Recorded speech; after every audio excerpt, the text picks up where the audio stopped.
Hi നമസ്കാരം. ഇന്നത്തെ video ശ്രീനിയേട്ടനെ കുറിച്ച് തന്നെയാണ്. ശ്രീനിവാസൻ സാറെന്ന് നമ്മളെല്ലാവരും സ്നേഹത്തോടെ ശ്രീനിയേട്ടൻ എന്ന് വിളിക്കുന്ന ശ്രീനിവാസനെ കുറിച്ച്. അദ്ദേഹം ഒരു വലിയൊരു പ്രതിഭ തന്നെയാണെന്ന് കഴിഞ്ഞ ദിവസം ഞാൻ നിങ്ങളോട് പങ്കുവച്ചതാണ്.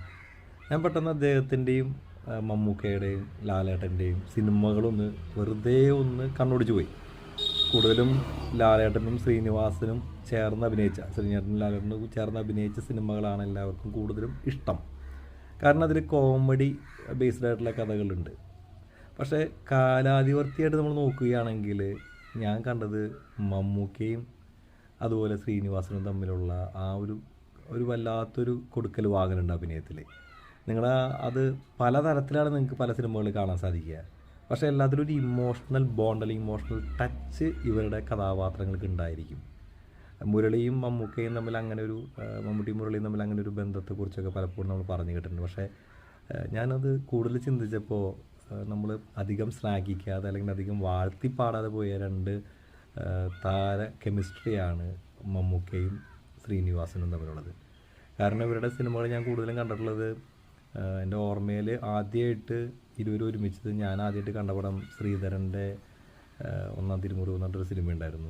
ആ ഒരു സിനിമയാണ് എൻ്റെ മനസ്സിൽ. അതിൽ ബിനോയ് എന്ന് പറഞ്ഞുള്ളൊരു ചൈനീസ് കുക്കൊക്കെ ആയിട്ട് വന്ന് തകർത്താടുന്ന വേഷത്തിൽ അദ്ദേഹം അഭിനയിച്ചത്. അതിൽ പക്ക ഒരു കോമിക് സെൻസുള്ള കഥാപാത്രമായിട്ടായിരുന്നു. പിന്നീട് നമ്മൾ കളിക്കളത്തിലാണ് ഞാൻ കൂടുതൽ അദ്ദേഹത്തിൻ്റെ ഒരു കഥാപാത്രത്തെ ഞാൻ കണ്ടത്.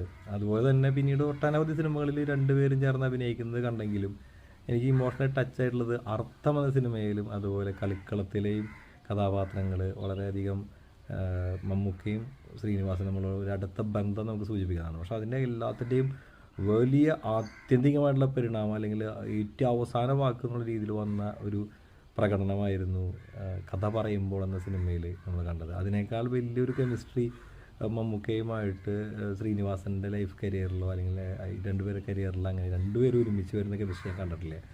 അതിലവസാന രംഗം പ്രത്യേകിച്ച് കഥ പറയുമ്പോൾ സിനിമയിൽ അശോക് രാജ് അവരുടെ വീട്ടിലേക്ക് വരുമ്പോൾ ബാർബർ ബാലൻ പറയുന്ന ചില രംഗങ്ങളും അത് കണ്ണുനീരോട് കൂടി അല്ലാണ്ട് നമുക്ക് ആ സിനിമ കണ്ട് അവസാനിപ്പിക്കാൻ കഴിയില്ല. പ്രത്യേകിച്ച് മമ്മൂക്കയുടെ സ്കൂളിലെ പ്രസംഗം തൊട്ട് നമ്മുടെ കഴുത്തിൽ എന്തൊരു പിടിവലിയാണ് പിന്നെ നടക്കുക.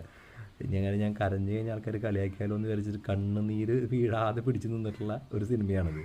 നെഞ്ചിലായിരുന്നു ആ ഒരു വിമ്മിഷ്ടം ബുദ്ധിമുട്ടൊക്കെ നമ്മൾ അനുഭവിച്ചത്, വീർപ്പുമുട്ടലൊക്കെ.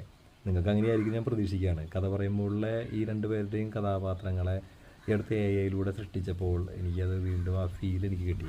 ഒരു പക്ഷേ അവരുടെ ചെറുപ്പകാലത്തെക്കുറിച്ച് AI ഒരു സിനിമയൊക്കെ നമുക്ക് ഇനി പ്രതീക്ഷിക്കാം. കാരണം ഇനിയിപ്പോൾ AI കാലമാണ്. നടന്മാരില്ലെങ്കിലും നല്ല രീതിയിൽ സിനിമ എടുക്കാൻ പറ്റുന്ന കാലം. എന്തായാലും ശ്രീനിവാസന് ഒരിക്കൽ കൂടി പ്രണാമം അർപ്പിച്ചുകൊണ്ട് ഈ വീഡിയോ